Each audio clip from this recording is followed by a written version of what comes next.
María Dís Ólafsdóttir framkvæmdastjóri Nannalín og líka doktorsnemi hér við Háskólann á Akureyri. Nú ert í doktorsnemi, geturðu sagt okkur aðeins frá rannsóknarverkefninu? Já, verkefni kemur svolítið út úr fyrirtækinu og snýst það að ná að taka laxaroð í sundur, endurmóta það eins og við köllum það, og ná því aftur yfir í, eins og leður lítur út, yfir í stærri breiður.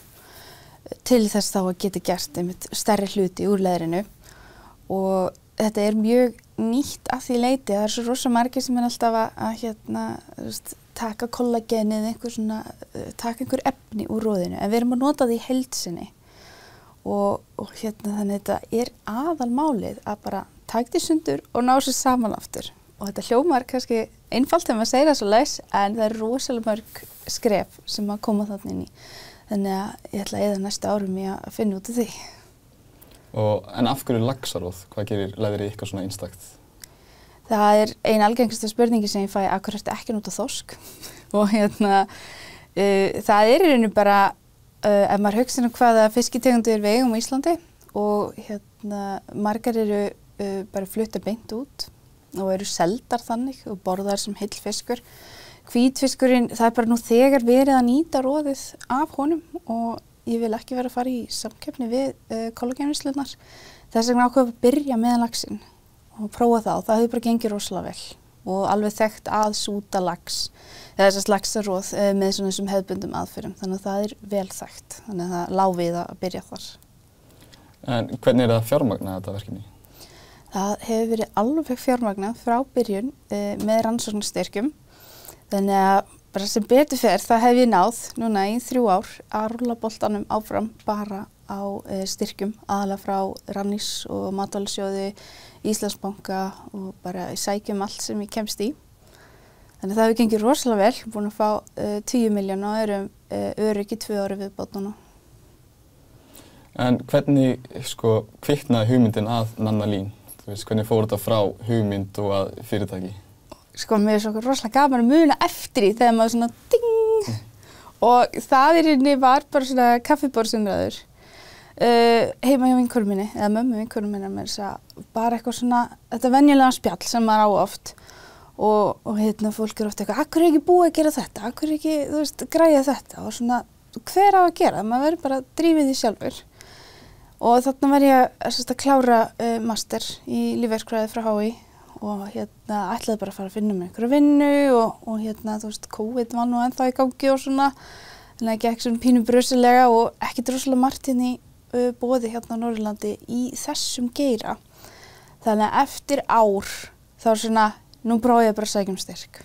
Prófa ég athuga hvort þetta verði eitthvað og það mjög gott að sækjum svona litla styrki til að hugsa máli. Þetta hugmynd sem þess virði að taka lengra áfram? Af því að stundum þarf maður aðeins að fara í heimildavildum og skoða hvort það eitthvað vit í þessu og vera þá tilbúin til að hætta við. En ég geri það og þetta lofar allt mjög góðu, fæ styrk, tek þátt í keppni hérna í háskólanum sem var rekin Norðurlandsbrautin, samstarfsverkefni við háskólan frá Norðurnátt og vinn þá keppni og þau settu þau í fréttirnar alls staðar. Og þá svona, nú eins gott að þetta virki og svo bara gengur þetta áfram og næsta styrkur og svo bara, já, þetta bara heldur áfram að rúlla, bara ógeðslega skemmtilegt. En hvaðan kemur þetta nafn, Nannalín?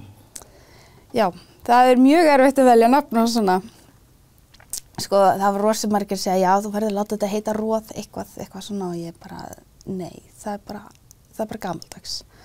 Þannig ég eyddi 1-2 mánuðum í að finna eitthvað og endaði á bókasafninu með einhverja norrænar barnabækur og fann bara svona tilviljun að við eigum góð sem heitir Nanna sem að gaf tengdamóður sinni Frigg, þá konu aðeins, lérefta fínustu gerð og þá náttúrulega bara, já, ég ætla að hafa þetta leðurtextíl af fínustu gerð og hún líka með tengingu við hafið þannig að þegar ég rakst á þetta þá bara, já, nú þetta bara klárt, ég hugsa ekki meira út í þetta. Og það líka rosa gott að hafa nafn sem að bara auðvelt að muna og sérstakt og það má heldur ekki vera eitthvað óviðeigandi á öðrum tungumálum, þannig að maður þarf að leggja mjög mikla vinnu í að velja nafn. En hafa verið einhver svona áskoranir á þróunarferlinu? Ef svo, hvað svona helstu áskoranir? Sko, mér langar að segja svolítið sem að engum hefði dottið í hug, en það er að ná að gera þetta á vinnutíma. Við erum með svo langar tilraunir í gangi og það bara okkar stærsti sigur var að ná að skipuleggja tilraun sem var hægt að gera þannig við værum ekki að vaka hérna langt fram eftir nóttu og vera að koma hérna klukkan 2 á nóttu á laugardegi og eitthvað. Þannig að bara það að geta, og þetta tók heilt ár, að geta verið með svona grunnuppskrift til að vinna út frá sem er bara vel skipulögð með öllum tímasetningum, það er bara svo mikill léttir og núna þegar maður er að fara að skipuleggja tilraun þá bara ég með þennan grunn og get breytt út frá því. Þá var ég bara að spyrja, að því það er svo mikið að gera í starfi og námi, hvað gerir þú til að slaka á? Já, ég er ekkert kannski mikið í því, en það er bara mjög gott að hella upp kaffi og horfa á sjónvarpið, sko.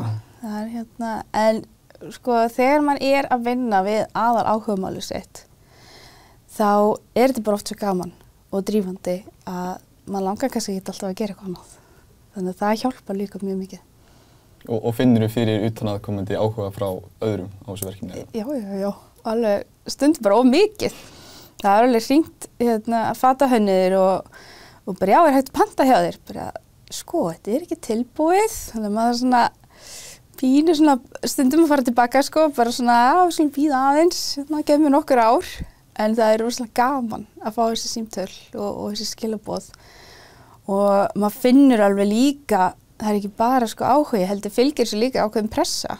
Af því að maður vill auðvitað ná að gera þetta rosalega vel og þetta verði að einhverju. Af því að fólk hefur svo mikinn áhuga á verkefninu að því að þetta getur nýtt auðlendi landsins svo vel og skapa svo mjög mikil verðmæti. Þannig að fólk er rosalega jákvætt og áhugasamt. Og hvernig sérðu þá framtíð Nanna Lín eftir doktorsprófið? Sko, það eru svona 1,5–2 ár í það og með hvernig allt gengur þá bara hlakka ég til. Ég held að verði mér mjög góðri stöðu og ég er með bara frábært teymi, þannig ég er ekki ein og það munar mjög mikið um það. Og ég held við verðum bara komin með mjög gott leður og það er bara rosa erfitt að vita með svona tímasetningar. En líka það að fara í gegnum doktorsnámið, það heldur manni svo vel við efnið og hjálpa manni að hafa þessi sambund og geta leita til sérfræðinga og þá getur maður gert þetta betur. Þannig að ég hlakka líka bara til að vera sjálf komin á þann stað og með þessa þekkingu og vita nákvæmlega hvað er í vörunni minni. Og nú er orðið á götunni að þið gætu við næsta Kerecis. Já. Er það raunhæft? Hvað þarf til að takast það? Sko, það er náttúrulega bara mjög stór spurning. Ég var þessu inni með Kerecis og ef ég hefði þekkt einhvern á Ísafirði þá hefði ég bara flutt þangað strax eftir útskrift, sko. Þannig ég er mjög hrifin af bara þeirra vöru og allt sem þau eru að gera. En þetta er náttúrulega alveg rosalega árangur sem þau hafa náð. Þannig að við skulum aðeins sjá til með hvort maður nær svo langt, en það er náttúrulega auðvitað draumurinn að geta búið til svona frábæra vöru eins og þau hafa verið að gera og auðvitað hafa þau ná gríðarlegum árangri fjárhagslega. Þannig að við skulum aðeins sjá til. Það er svolítið pressa en auðvitað vonum maður bara það besta. Það er draumurinn. Já, bara takk. Já, drauma stórt. Já, takk fyrir þetta. Sömuleiðis, takk.